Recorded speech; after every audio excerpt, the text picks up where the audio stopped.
Welcome to another episode of the Completely Cricket Podcast with your hosts Zaid Ahmed and Avinash Rajshan. Today, our first segment will be about the IPL and all the action that's been happening this week in India. There's been a lot of exciting matches, including Mumbai finally winning and actually winning two matches.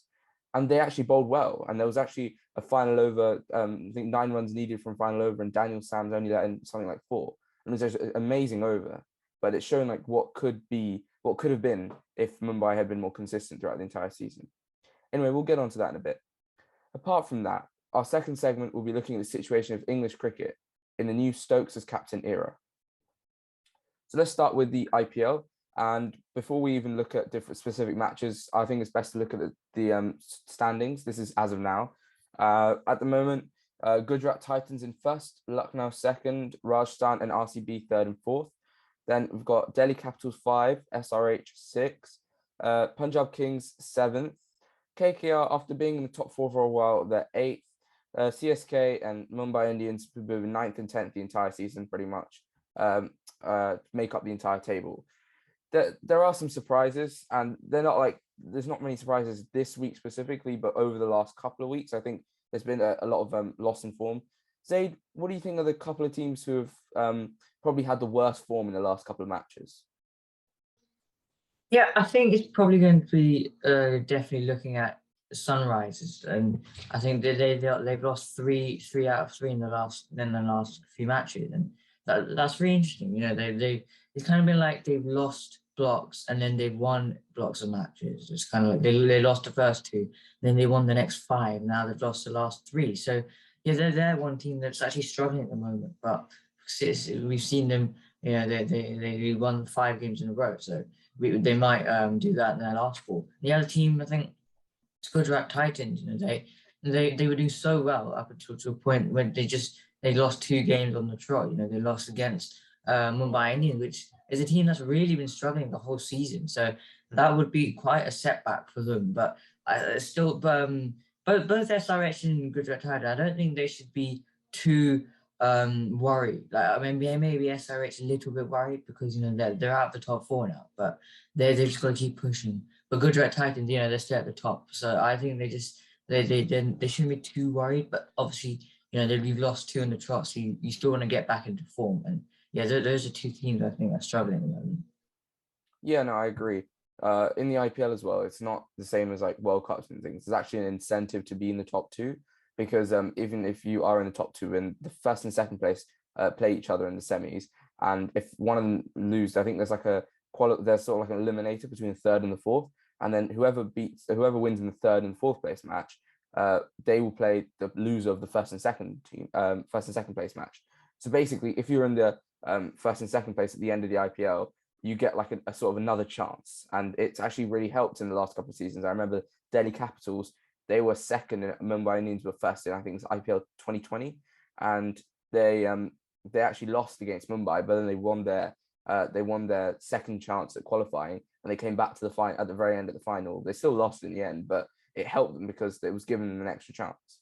So there's an actual incentive to be in the top 2. So Gujarat they can't really afford to continue this losing streak and then possibly push them into like third and fourth place.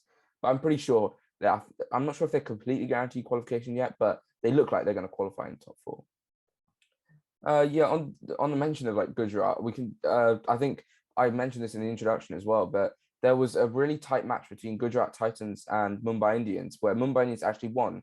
And the reason why I'm saying actually is because they lost their first 8 in a row, and then they finally started winning a couple of matches. Obviously, Mumbai Indians aren't gonna go. They can't realistically, and they're not going to be in the top 4 by the end of the season, even if they win their next 4 matches. But for Gujarat Titans, considering all the teams they've won and they've completely smashed, struggling against teams like Mumbai Indians, and the other loss was against Punjab Kings, who are also very inconsistent and a team in not very good form either. Is it that they're losing against teams who don't have anything, are not playing for much, or is it just that they're relaxing against these teams? They're just not. They're feeling like they think they're going to get a guaranteed win and just don't need to try as hard because they've smashed other teams that have done a lot better. Yeah, it's an interesting one. Firstly, we got to give credit to Mumbai, especially. They've lost 8 games, and then they managed to beat the top teams. So that's a real show of character, and they really pushed through it. And on Gujarat Titans, I just think, see, the game against Mumbai, I don't think, obviously you don't want to be losing to number 10, but if we look at all these 10 teams, I mean, there's nothing like, there's no ability issue really. It's just like some teams are just not in form. Mumbai haven't been in form this year, and Gujarat Titans just have. All their players, most of their players have been able to perform or something like Lucknow. So I think I don't think any team is really getting complacent and being like, okay, we're playing number 10, so we're obviously going to win. But I still think that Gujarat, like they maybe, I think in the game against Mumbai, the Gujarat Titans didn't play badly at all. Their top two, I think Rudiman Saha and Shuman Gill, they both scored 50. So and you have some other batsmen who are scoring runs. So I don't think there's anything wrong with Gujarat Titans and what they're playing. But I think for me in that particular game, I just think it was Mumbai. They just that amazing over the last over from Daniel Sams. I just think some of their players, coming back into formation, Kishan, Rajshan, these players, I think it was just in that game, Mumbai were just better than Gujarat Titans. I don't think Gujarat did anything wrong. But in a game against Punjab Kings, I think Gujarat Titans, they just kind of slipped up there, especially with the batting. There was a bit of a collapse, really. None of their batsmen really got going. So I think, the game against Mumbai, I don't think Gujarat did anything wrong. But in the Punjab Kings game, they just struggled a little bit in that game. But it happens. I think Gujarat, they're still doing very well, and I don't think they should be worried too much. Yeah, let's go into those 2 games that Gujarat lost in a bit more detail. I think they're both very good games, I think. So the most recent game that Gujarat lost was actually against Mumbai Indians. Mumbai Indians scored 176 for 6, and Gujarat Titans were chasing 177 and fell short by 5 runs and scored 172 for 5. I think by 10, 12 over mark, they were 100% in the game, looking like they're going to win because the run rate wasn't that high. They were kept it under control. There was sort of a mini slowdown towards the middle of the innings. It was like the run rate suddenly pretty much plummeted and dropped, so that needed a lot of hard hitting towards the end. And in the end, Gujarat Titans, although they have players like David Miller, Rashid Khan to try and beef up the batting and just try and give it a swing a bit more, that wasn't really enough, and they sort of just stumbled in the end. But I think the one thing someone who must be given credit was Daniel Sams. It was he was defending 9 runs, which is pretty small. People like Jofra Archer in the 2019 ODI World Cup was defending what I think was 16 or something, and he struggled. So 9 is next to nothing. It's very small. You can easily score in 2-3 balls.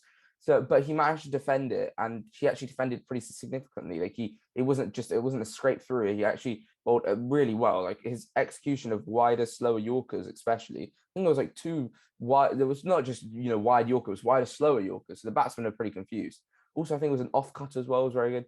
But for all Mumbai Indian fans, it's all good and well seeing them win one match. If Daniel Sams, for example, had shown this quality throughout the entire IPL so far, do you think, and other players as well, not just Daniel Sams, obviously it was a whole team effort. If players had been up to those standards throughout the entire IPL, where do you think Mumbai could have been? And what do you think do you think they would have been close to chasing semi-final and finals? Or do you think they'd be mid-table? Or do you think they'd be in a similar situation to what they are in now? I think definitely they'd be much higher than they are now. As I mentioned before, there's nothing, you can't really separate these teams too much in terms of ability. It's just about which teams have maybe the correct plans, or which teams have the best players in form. So I think at the moment, Mumbai, they've got players in form. Daniel Sams, he bowled really well. That Mumbai, the openers, they batted really well. And I think you had Tim David who also batted well. So I think if the team as a whole, Mumbai showed this form earlier on in the season, which obviously is ideal. You can't, it's great to be winning games, but it's a bit late in the season now. They play 10 games or so, and you're basically done now. But if they did it earlier, I'm sure they'd be much higher. They've just beaten Gujarat Titans, and the previous game they beat Rajasthan Royals. So they've just beaten two of the one of the best teams. Two of the best teams have played this year. So I think Mumbai, if they'd shown this sort of form earlier on in the season, they'd definitely be higher. But it happens.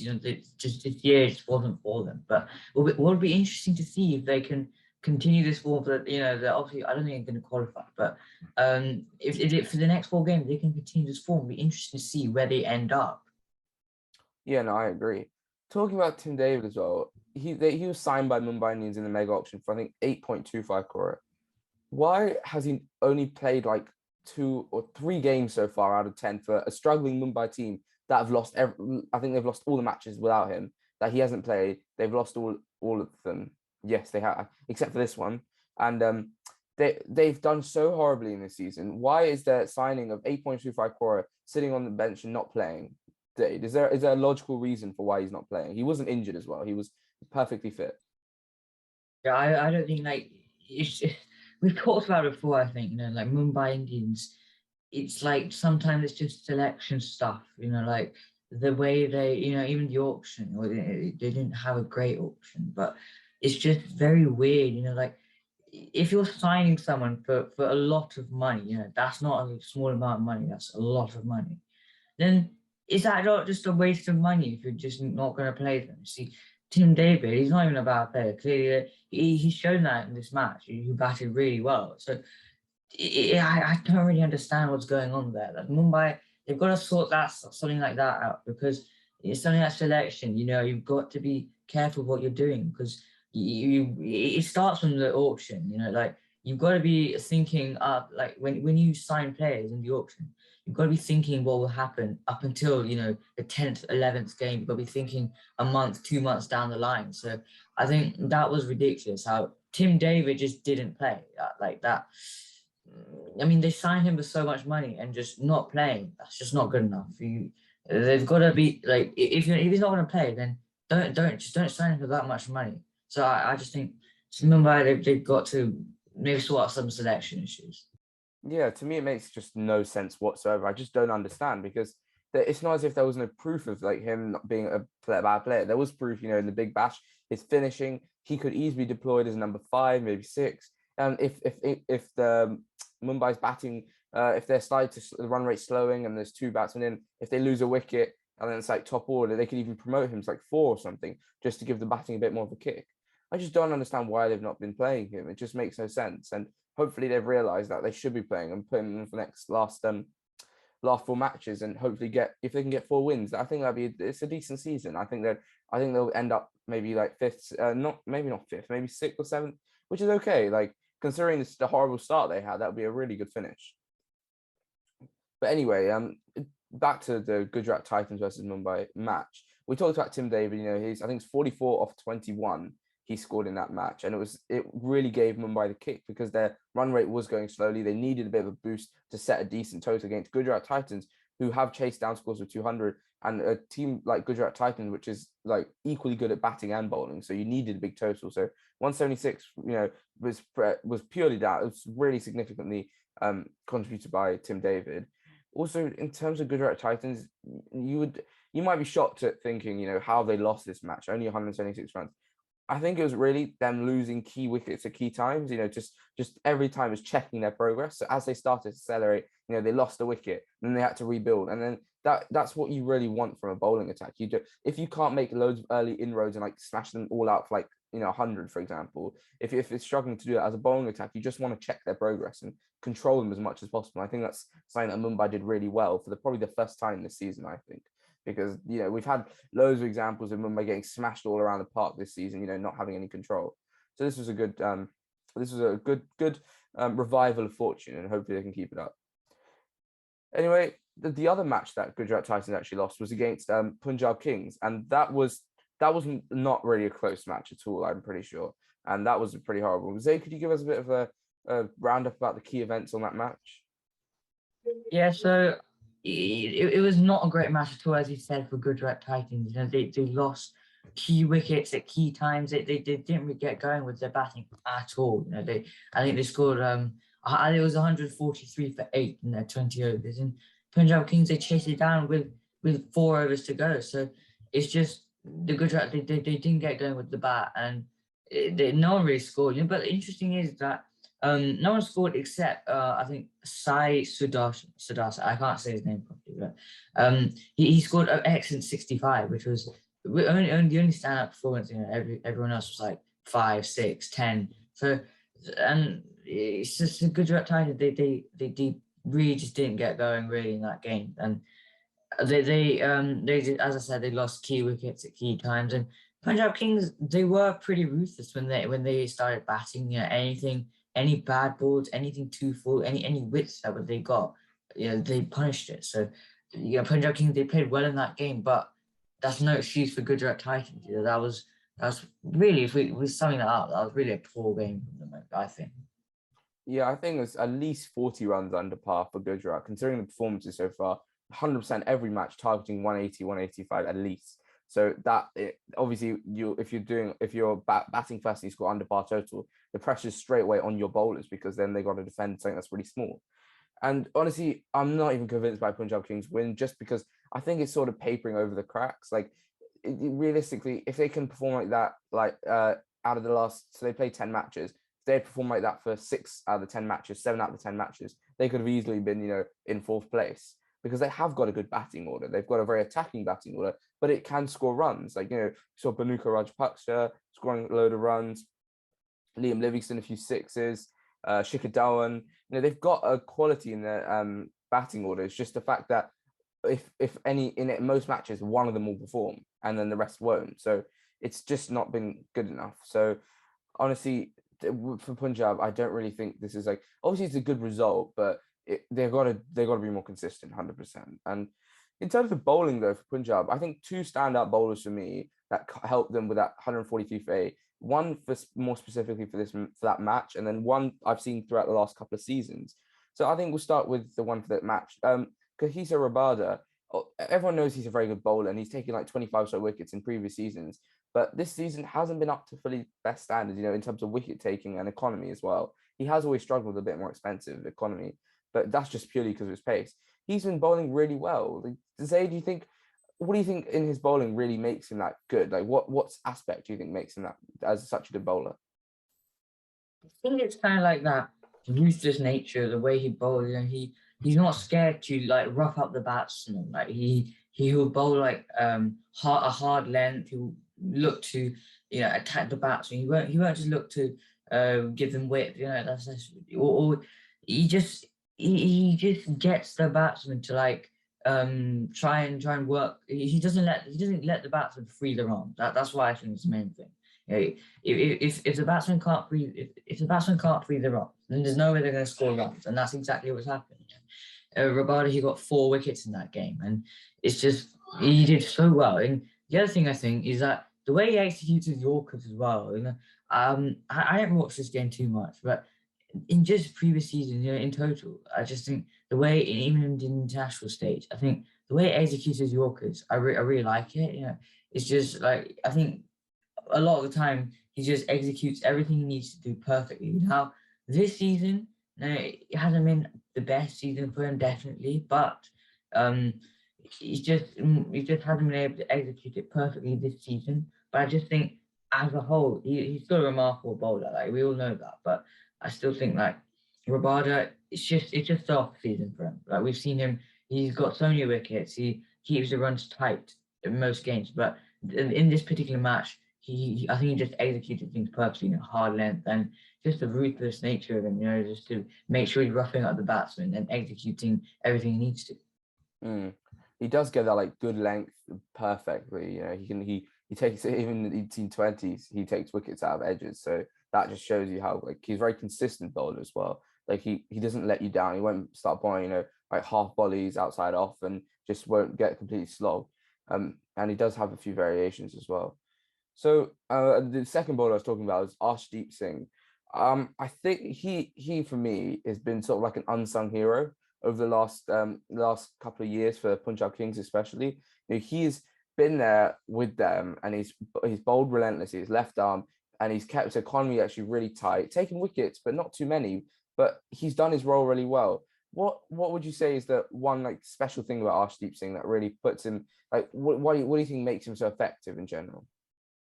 Yeah, that's also an interesting one. I think what I really find interesting about his bowling is actually his run up. He comes up with a very interesting angle. He's left arm seam, but I think he starts at like a few pitches to the side, and then he runs in at a huge angle. Then he bowls. Like, he gets those balls in. But when if someone first sees him, they'll probably think like, okay, there's nothing amazing about this guy. He's just bowling like it's not steering pace, or it's not like incredible bowling or anything. But I think if you keep watching Arsenal team, was exactly what I did. I realized that stuff like his slow balls. I really like his slow balls.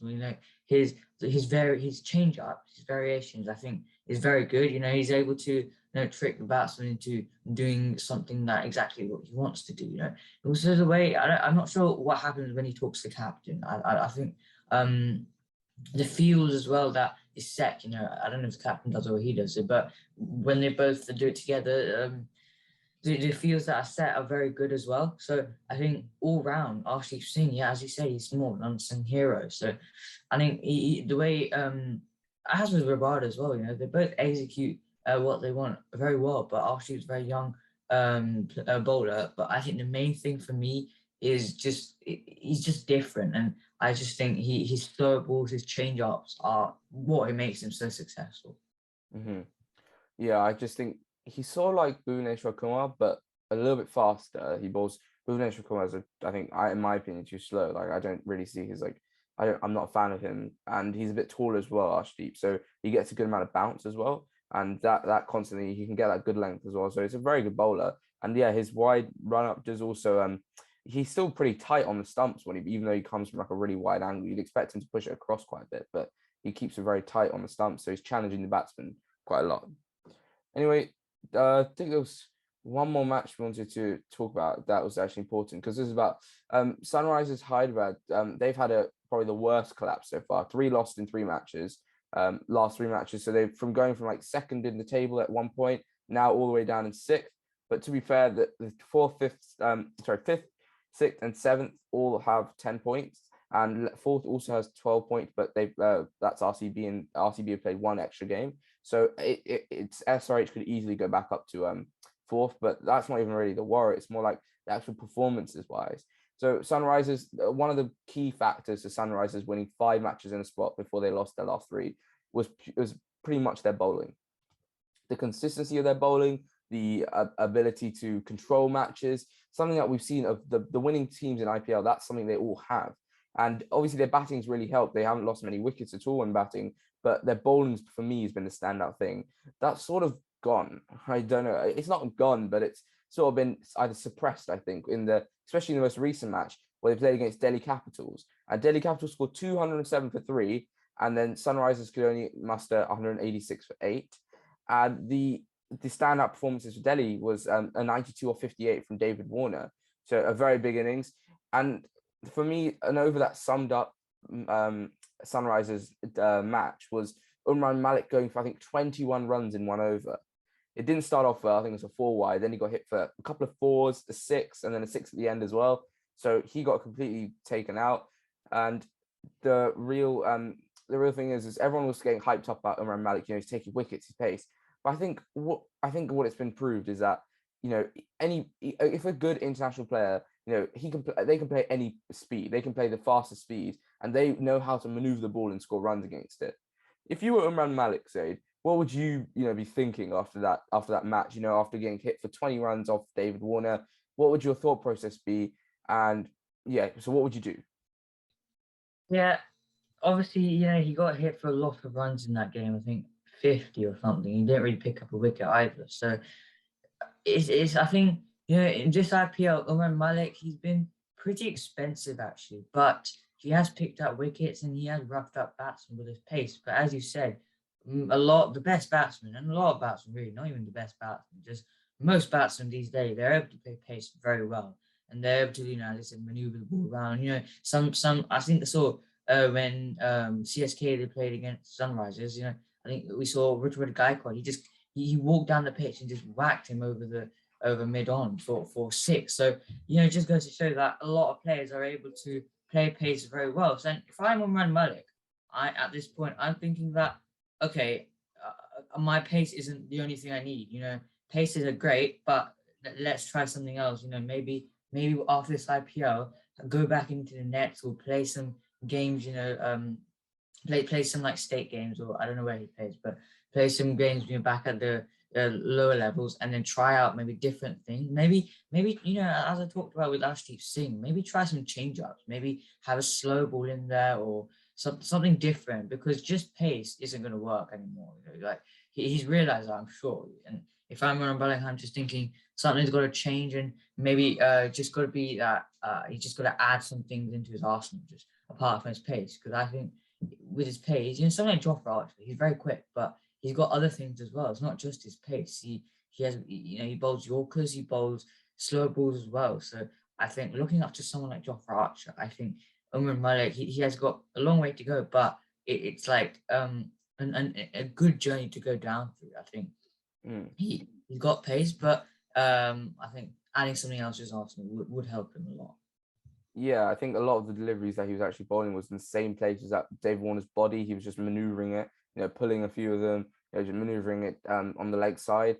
And reality is that against younger batsmen, maybe like people just playing the IPL, or retired players, for example, in the IPL, they can all get free. They might get extremely irritated with with high speed and by bowling raw pace. But if you want to play internationally for India, for example, and you'll be these batsmen that you're playing against, where it goes England, South Africa, any team that you play, they will all have faced high speed, so they will be perfectly adept at scoring against it. And actually it's more of a disadvantage, because even if you get an edge, it can go flying for fours and sixes. We've seen that with people like Rabada as well.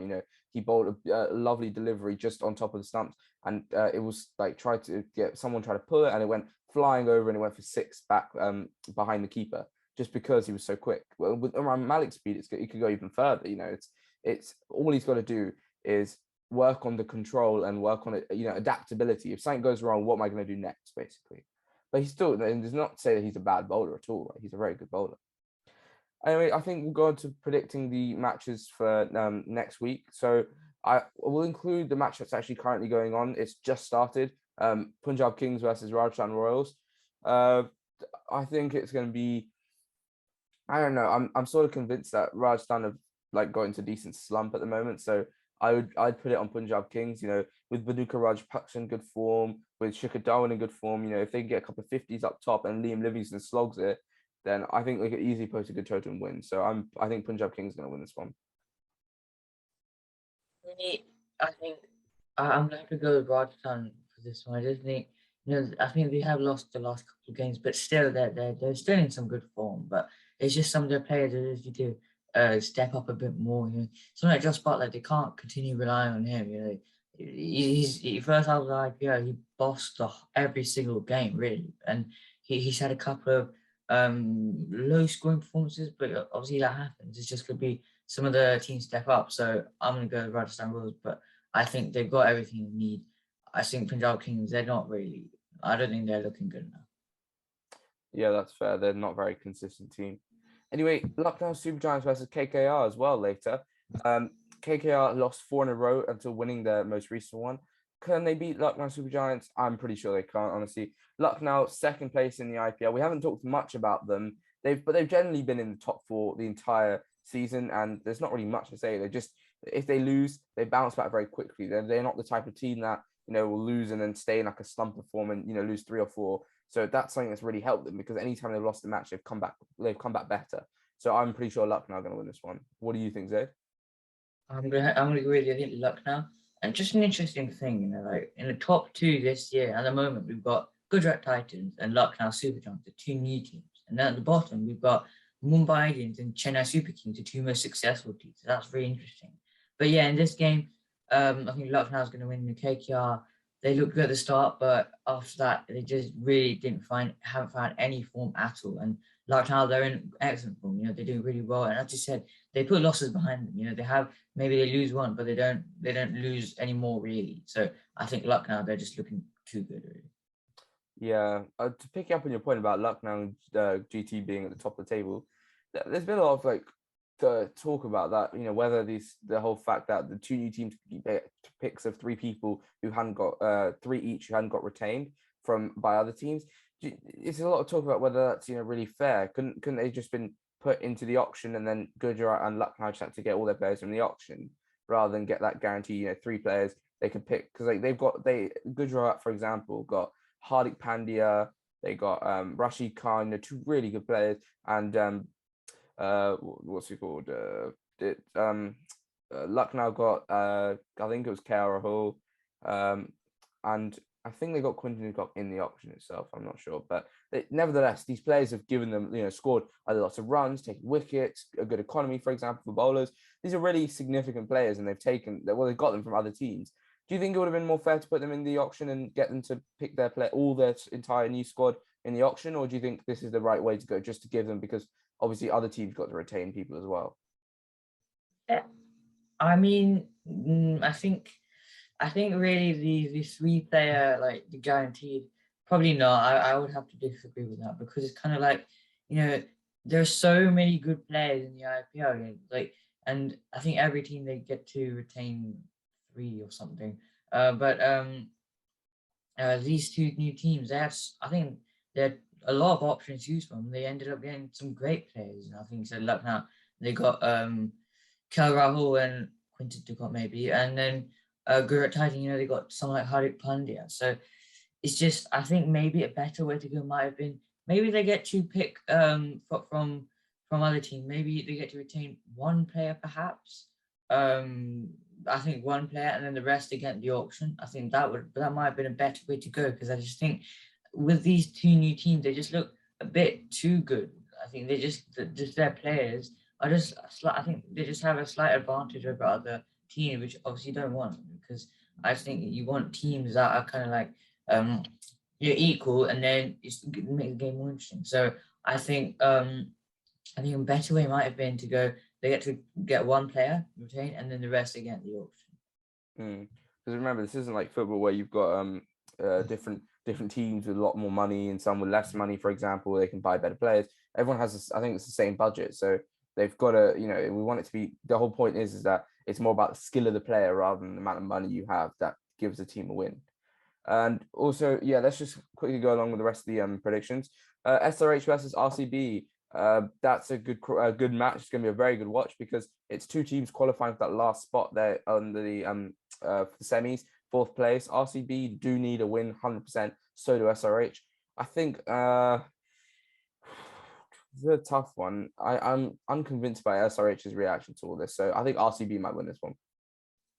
Yeah, I'm going to RCB as well, because SRH they lost 3 games on the trot, and obviously both these two teams they want a win, but it's kind of like RCB that they have 3 games they lost, but then they come back. They won a game, the most recent game. So I think RCB coming into this game and a little bit more form and a little bit more confidence in SRH, and I think RCB will pull through.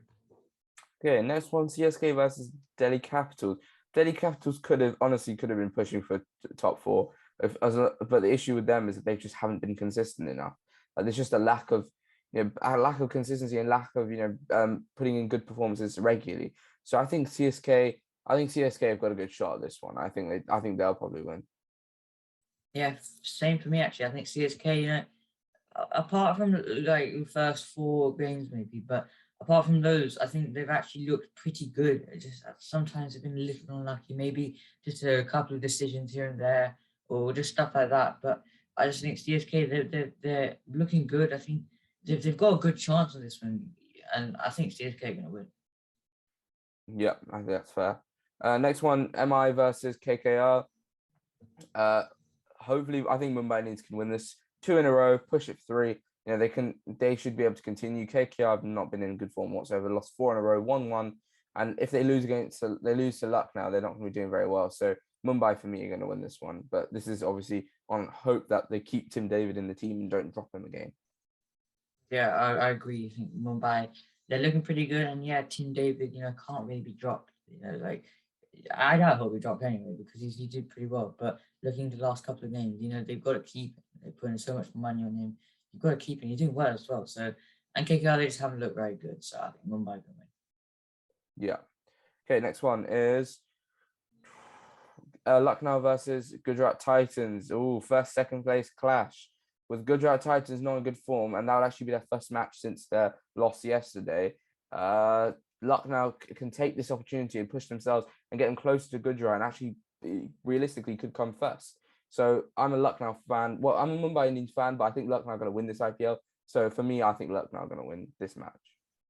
Yeah, I agree with you. I think Lucknow, I think both of these teams are very good. I think Gujarat Titans obviously they're higher than Lucknow on the table, but yeah, Lucknow they do have the game in hand. So I think Lucknow they're coming into the game with much more form. I think Gujarat they'll just have much more confidence, and I think Lucknow will win. Yeah. Next on Wednesday is Rajshan Royals versus Delhi Capitals. This is important as well because these are two teams who could qualify for the fourth place, third place possibly. And Rajshan Royals, I'm sort of counting on Josh Butler to score some runs and push Rajasthan to a good total. Sanju Samson as well could be important. So I think Rajasthan are going to win this one.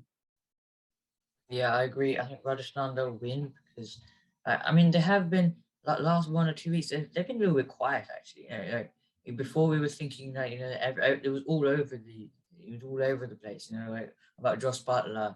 And even Rajasthan was as a whole. We were saying how good they've been, but apart from that, like the last couple of weeks have been a little bit quiet. But still, I think Rajasthan they're definitely looking. Still, they're looking very good, and they've got all the players in. The Capitals have been very inconsistent, so I think Rajasthan they'll win. Next on Thursday is actually Cska versus Mumbai Indians. Normally a first and second clash. Now it's a 9th and 10th. What has happened this season for both those teams. This will be interesting. Cska just won last match. Last time this happened, thanks to MS Dhoni, a lovely finishing, 17 runs needed off 6 balls. He chased it down in 5, I think it was, and it was a very good chase.